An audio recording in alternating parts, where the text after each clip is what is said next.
Ketua Majelis Hakim Pengadilan Negeri Jakarta Selatan mencecar Susi, asisten rumah tangga Ferdi Sambo yang dihadirkan sebagai saksi terdakwa Barada Richard Eliezer dalam perkara pembunuhan Brigadir Yosua. Majelis Hakim mengorek keterangan Susi terkait peristiwa di rumah Magelang, Jawa Tengah yang disebut-sebut sebagai awal peristiwa dugaan pelecehan seksual Putri Candrawati, istri Ferdi Sambo oleh Brigadir Yosua. Hakim menyebutkan banyak keterangan Susi yang tidak masuk akal. Logika saya, kalau saya menemukan atau orang menemukan lagi tergeletak, itu yang dipikirkan adalah nggak bertanya ada apa. Oke, mari kita naikkan ke atas, kita dudukan supaya yang bersangkutan bisa istirahat. Bukan bertanya atau berantem, melarang, hei kau nggak usah naik ke atas. Bukan seperti itu. Cerita kamu nggak masuk di akal. Paham? Dalam sidang kali ini, Majelis Hakim juga mengorek informasi dari Susi soal hubungan Ferdi Sambo dan Putri Candrawati terkait seberapa sering mantan Kadif Propam tersebut tinggal serumah dengan istrinya. Kesaksian Susi dinilai penting untuk membuka selubung kasus pembunuhan Brigadir Yosua. Namun sayangnya, dalam persidangan dengan terdakwa Richard Eliezer kali ini, kesaksian Susi menurut Majelis Hakim sering berubah-ubah. Majelis Hakim pun memperingatkan Susi terancam sanksi karena kesaksian palsu. Bahkan jaksa penuntut umum menuding, jangan-jangan semua kesaksian Susi sudah diatur sebelumnya. Hari ini sidang saksi bagi terdakwa Barada Eliezer digelar di Pengadilan Negeri Jakarta Selatan. Terdapat 11 saksi yang dijadwalkan diperiksa dalam perkara pembunuhan Brigadir Joshua. Dan untuk mengetahui jalannya sidang, kami sudah terhubung dengan rekan Lika Apriliani di Pengadilan Negeri Jakarta Selatan. Lika, apakah hingga saat ini sidang masih berlangsung? Ya baik Anissa dan juga pemirsa, di mana sidang saat ini masih berlangsung dengan di dalam ruang sidang utama PN Jakarta Selatan ada 4 saksi yang lagi melakukan kesaksiannya, diantaranya ada Azan Romer yaitu selaku ajudan, dan ada Daden Miftahul selaku ajudan, lalu ada Prayogi Iktara selaku supir, dan juga ada Farhan Sabila selaku pengawal motor. Namun memang di PN Selatan ini audio tidak diperdengarkan, dan juga kami para wartawan yang menunggu di luar pintu dari ruang sidang ini tidak dapat mendengar apa saja pertanyaan yang diberikan oleh Ketua Majelis Hakim Wahyu Iman Santosa kepada para saksi. Namun jika kami dapat memperkirakan di mana pada saat ini yang lagi dipertanyakan kesaksiannya adalah Azan Romer. Untuk Azan Romer ini diperkirakan, maksud kami akan diperkirakan pertanyaan seputar pertemuan dengan Ferdi Sambo, di mana diketahui bahwa Azan Romer ini bertemu Ferdi Sambo sebelum penembakan terjadi, dan juga memperkirakan dan juga mempertanyakan maksud kami terkait kehadiran dari Azan Romer pada saat rekonstruksi kasus pembunuhan Brigadir Yosua. Dan lalu di belakang Romer ini sebelah kiri ada bernama Daden Miftahul, yaitu sebagai ajudan, di mana Daden ini namanya sempat disebut-sebut oleh adik dari Brigadir Yosua saat melakukan keterangan saksi pada sidang sebelumnya, di mana Daden ini diduga mencegah dari adik dari Yosua untuk berkunjung ke rumah Saguling pada saat kakaknya yaitu Brigadir Yosua akan dilakukan eksekusi oleh Ferdi Sambo CS.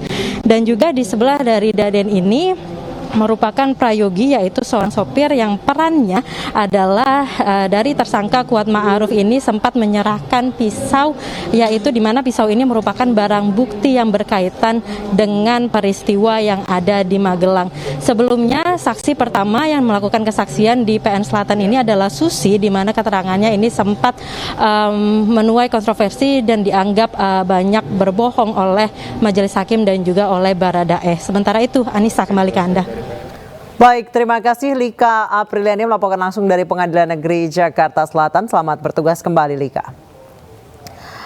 Pemirsa, sidang mendengarkan keterangan saksi asisten rumah tangga dan ajudan Verdi Sambo hari ini menarik perhatian. Hakim menyoroti keterangan Susi ART Sambo yang berubah-ubah dan dicurigai memberikan kesaksian palsu. Untuk membahasnya sudah bergabung bersama kami Profesor Gayus Lumbun, mantan Hakim Agung periode 2011-2018.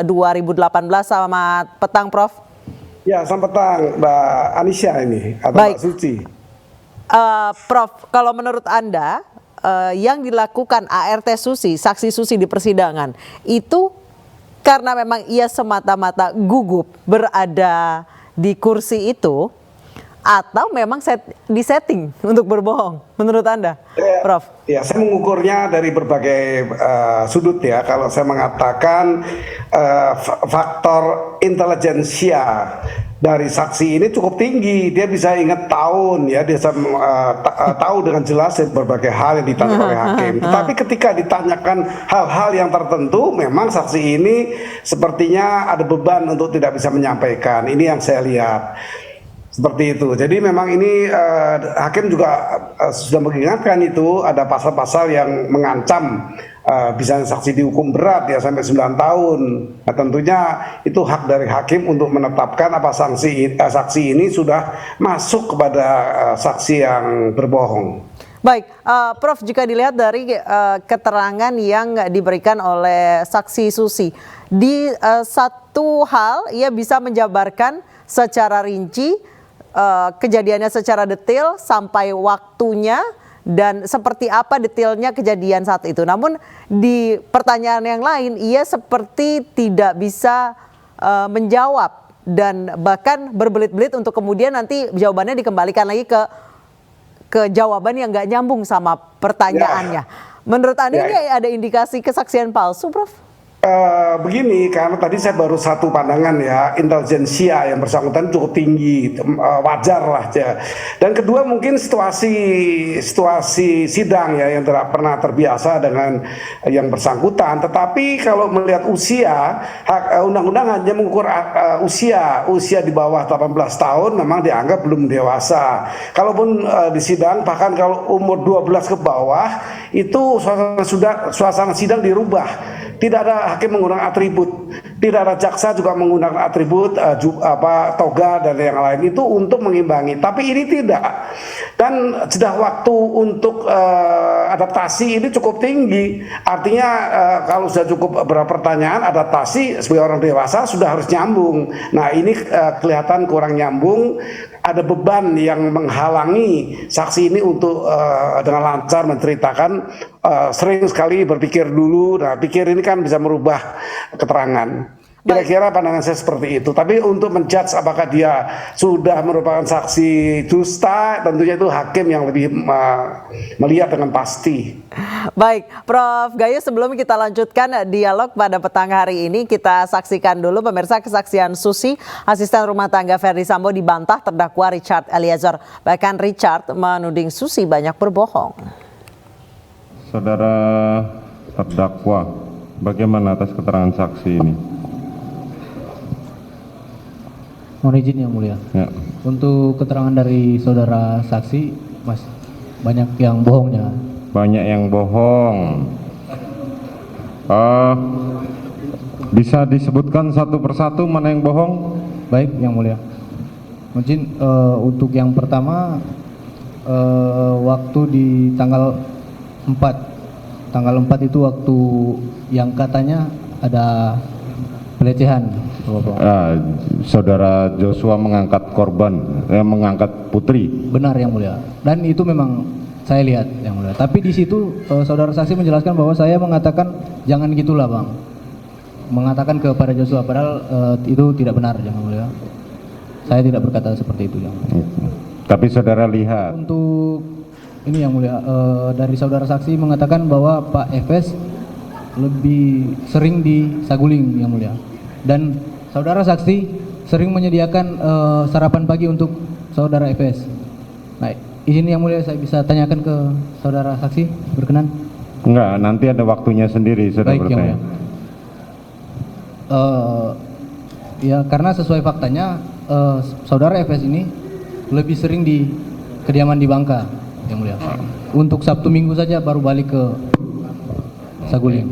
Dan yang ada lagi yang mulia untuk senpi laras panjang tadi ditanyakan juga sama jaksa, apakah saudara saksi ini melihat? Karena menurut saya saudara saksi melihat, karena untuk senpi laras panjang kan cukup besar yang mulia, dan mobil kan kita cuma berempat orang. Oke. Dari Jakarta ke Magelang pasti kelihatan. Baik, saya kembali ke Prof. Gayus. Prof. Gayus, bisa dibilang jawaban dari saksi Susi ini adalah dua kutub yang sangat ekstrim. Satu sisi dia bisa menjelaskan secara detail, namun di pertanyaan lain dia tidak bisa menjelaskan apa-apa, berbelit, dan bahkan berbicaranya tidak jelas. Ini pengalaman Anda sebagai hakim, Pak Gayus. Saksi yang seperti ini, itu bagaimana menilainya, Prof? Penilaiannya adalah kita sinkronisasi atau persesuaian dengan saksi lain. Saksi ini kan statusnya saksi yang berada di rumah terdakwa utama ini, pelaku utama. Nah, tentu masing-masing ini akan diminta keterangannya apakah tadi yang disampaikan oleh terdakwa yang juga dari saksi Baradae atau Eliezer ini yang betul yang mana. Tentu ini akan perlu cross check, tidak bisa kita memegang salah satu keterangan sebagai hal yang benar ya. Tentu itu akan disandingkan. Kemudian harus diketahui saksi ini kan ada 4 jenis. Ini hari ini hampir semua saksi charge, saksi yang memberatkan yang dihadirkan oleh JPU. Nah, kalau ada berbeda seperti tadi dari pihaknya Baradae, ya dia bisa menghadirkan saksi yang meringankan, charge. Kemudian ada saksi mahkota, saksi yang saling menjadi terdakwa tapi berstatus sebagai saksi. Kemudian ada lagi saksi alibi. Saksi alibi ini bentukan dari MK yang tahun 2010 memperluas kedudukan saksi, tidak usah melihat sendiri langsung, tidak mengalami, tapi orang yang mempunyai korelasi, mempunyai keterkaitan dengan masalah ini, bisa nanti dari pihak keluarga sebagai korban atau saksi korban, siapa saja. Ini perluasan dari Mahkamah Konstitusi untuk memperlancar sidang dengan menentukan perluasan kedudukan saksi. Baik, Prof. Gayus, jika memang Susi ini menyampaikan hal yang sudah disetting sebelumnya atau bisa dibilang kesaksian palsu, Susi adalah orang awam yang mungkin tidak terlalu paham mengenai hukum. Apakah bisa dijerat kesaksian palsu jika memang yang ia sampaikan adalah settingan? Ya, undang-undang mengatakan seperti itu. Undang-undang di pasal 242 itu tegas ya, tidak melihat apakah pendidikannya atau latar belakangnya, tapi orang yang memiliki kesaksian palsu di depan persidangan setelah disumpah. Nah, ini bukan cuma yang menjalankan kemauan untuk saksi palsu ini, yang merekayasa kepalsuan saksi ini juga mendapat sanksi. Dan dua-duanya pun ada sanksi lain, yaitu mempersulit penegakan hukum. Ini juga karena obstruction of justice. Kalau ini sampai terungkap betul-betul dia saksi yang berbohong ya, yang diatur di 242 KUHP itu ya, saksi yang palsu ya, yang tidak benar ya. Baik, Prof, JPU juga sempat mengatakan bahwa mencurigai bahwa saksi Susi ini menggunakan earphone di balik kerudungnya. Apakah saksi ini diperiksa juga sampai sedetail itu, Prof, sebelum memberikan kesaksian? Jaksa punya hak untuk memeriksa itu, apa alat itu kan nanti ada perekamannya, itu pasti bisa dibuka itu. Nah, kalau memang itu ya perlu dibuka untuk mendengarkan siapa itu orangnya yang memberikan tuntunan untuk dia berbohong. Itu juga termasuk bagian dari saksi palsu di pihak yang mengatur. Itu semua ada sanksi hukumnya. Sanksi hukumnya adalah cukup berat. Kalau saksinya menimbulkan kerugian bagi orang lain itu 9 tahun. Itu jelas sekali di pasal itu. Baik. Terima kasih banyak Prof. Gayus Lumbun telah bergabung bersama kami di Newsroom. Selamat datang, Prof. Pemirsa, Newsroom masih akan kembali dengan sejumlah informasi penting lain. Tetap bersama kami.